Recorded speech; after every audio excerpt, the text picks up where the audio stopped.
What if I told you the greatest rivalry in football history isn't really a rivalry at all?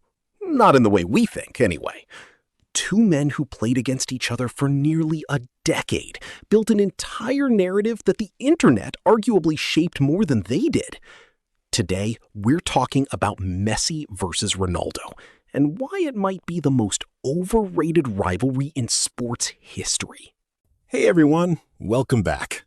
Before you type an angry comment, let me be clear. This isn't a video trashing either player. Both are, without question, two of the greatest footballers to ever play the game. That's not up for debate here. What is up for debate is the word we've all been using for over a decade: rivalry. Because when you actually look closely at what a real rivalry requires, not just shared competition, but direct tension, personal stakes, real friction, this one starts to look a lot shakier than the highlight reels suggest. Let's break it down. Let's get one thing straight first. Messi and Ronaldo absolutely played against each other. A lot. 9 seasons in La Liga together, from 2009 to 2018. Dozens of Clásicos, Champions League knockout stages, Spanish Super Cups. On paper, this looks like one of the most direct rivalries in football history. But here's the twist. They almost never marked each other.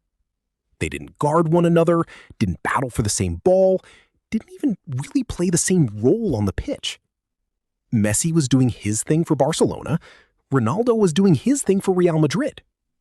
Two separate games, happening to take place on the same grass at the same time.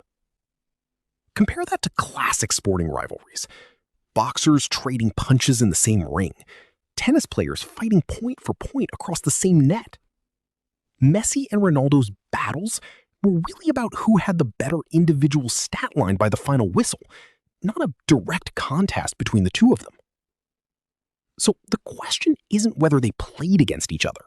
They clearly did, constantly, for almost a decade.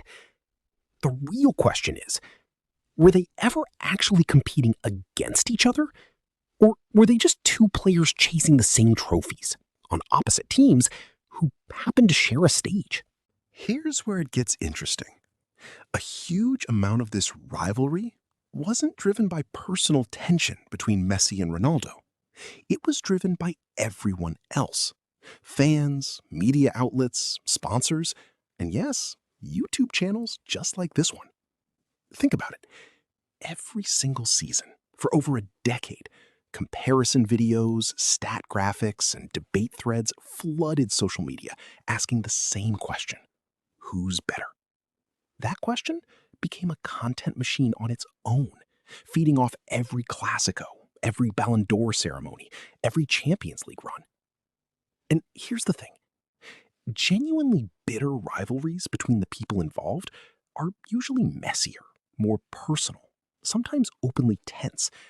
But by most public accounts, Messi and Ronaldo have shown each other consistent respect over the years, even while competing directly. There's no defining moment of real animosity between them, no personal feud driving things behind the scenes.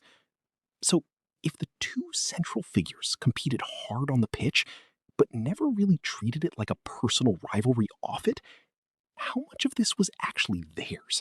And how much of it did we build around them? Now here's the part that might actually be a little unfair. Not to Messi or Ronaldo, but to everyone else who played during their era. Think about how many incredible players spent their prime years being measured against this two-man conversation. Midfielders, defenders, other forwards putting up historic numbers of their own, constantly discussed in the shadow of, well, is he better than Messi or Ronaldo? That's an impossible bar that had almost nothing to do with their actual games or positions. Entire international tournaments, entire award ceremonies got reduced to a two-man conversation, even in years when other players arguably deserved more attention for what they accomplished. The rivalry didn't just define two careers. It kind of swallowed everyone else's spotlight around them for the better part of 15 years. So maybe the real question isn't Was the rivalry overhyped? Maybe it's who else got overlooked because of it. Here's the honest truth, though. Even if the rivalry wasn't as personal or as dramatic or as tension-filled as we made it out to be, we needed it anyway. Sports fans crave narratives. We want genius versus genius, head-to-head, season after season. Having two generational talents competing directly for trophies, breaking each other's records in real time, gave football fans a storyline to follow for over a decade. It sold shirts, filled debates, and honestly, it made watching football even more fun. So maybe the rivalry didn't need real personal tension to matter. Maybe it mattered precisely because we built it together as a football community, turning two overlapping, competing careers into the greatest ongoing debate the sport has ever seen. Overhyped? Maybe. But also kind of perfect for football culture. So that's the case for why the greatest rivalry in football might not be quite what we've made it out to be. Two legendary careers, genuinely intertwined, that we chose to frame as something more personal than it maybe ever was. Agree? Disagree? I want to hear it. Drop a comment below and let me know. Was this a real rivalry, or one the internet built around two players who just happened to dominate the same era? If you enjoyed this hot take, hit subscribe, because we're doing more of these, breaking down the biggest debates in football, no fanboying allowed. And if you want another controversial take, check out the next video on screen. You might not agree with that one either. Thanks for watching, and I'll see you in the next one.